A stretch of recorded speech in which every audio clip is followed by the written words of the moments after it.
I'm Ben Hansen from Game Informer. I'm here with... Lars Bakken from Bungie. How's it going? Really good. What's your title, Lars? I am a design lead, so I specifically work on the Crucible. And what are we showing off today? We are going to look at the new feature called Private Match. So you're just going to walk us through what you can do with private matches now in Destiny. Yes, absolutely. So you access it by going to the Crucible like you do all Crucible things. And there's a brand new icon here called Private Match, competitive multiplayer. Fire team size of 1 to 12 players. Because of our limitations for team size, we don't ever allow you to go over a team size of 6. But the interesting thing is, on the right-hand side where you normally see, your name and emblem, you'll be able to have 12 people in a lobby for the first time in Destiny. Now you can't go into other activities and play with 12 players, but you can play in private matches with up to 12 players. Can you give an example of some of the bizarre custom games that you can have going on here in Destiny now? We essentially allow you to play sort of whatever you want. So you've got your game types. So you'll see what the players have had access to over the last couple of years in matchmaking. So the standards, Rift, Supremacy, which is actually new. So that's new, and I'm sure you guys will cover in another article or video. But Control, Clash, Rumble.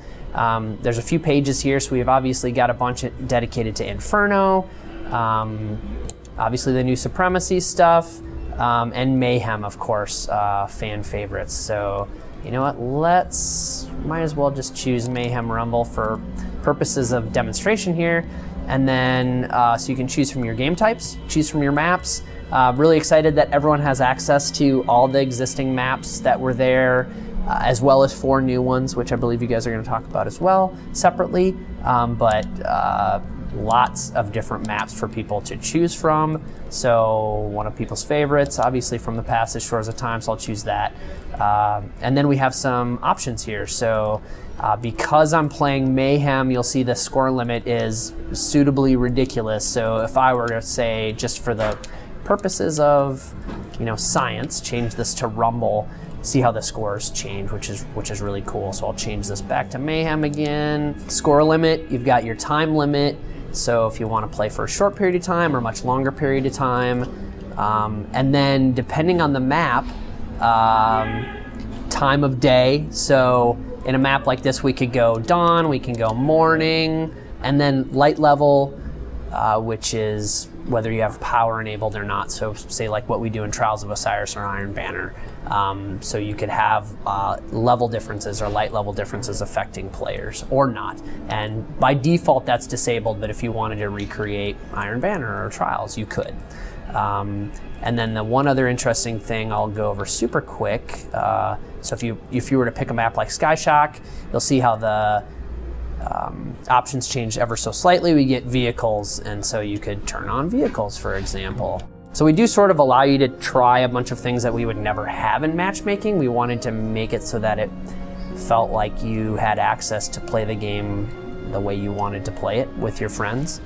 So this is Icarus. This is the Sony exclusive map for the Crucible. One of the things I love is that it allows you to take, say, a new map like Icarus, and when Rise of Iron first launches, you're going to be able to go in by yourself. I'm in a control match by myself. You can't do that in matchmaking. We're always going to try and have 12 players in there. Mm-hmm. You can walk around, get to know the map, figure out where the control points are, for example, in Control. So why are you guys doing this now? Why Rise of Iron? Like anything, these types of features are sometimes more complicated than you think. It's one of those things we wanted to have. We've heard people say it. We've ourselves wanted to put it in the game, but it made sense now. It just seemed right. Like there's a lot of content for people to play, a lot of maps now, a lot of game types. And so it feels like a really fully featured option. And what do you have in mind for the future of this mode? That's a good question. I think we're going to find out what people enjoy, what people think is missing, and like anything in Destiny, it's a ever-evolving piece of software. We love to listen to the fans. We love to hear what they're saying, try and give them more. They're always asking for more, so that's always the challenge, but we'll see what they have to say. Like, we feel like this is a very good first stab at the private match experience. we know there's more that we can do, but we wanted to give them a very high quality experience out of the gate. Yeah, we're just excited about the future and what people find exciting and what they want to see more of.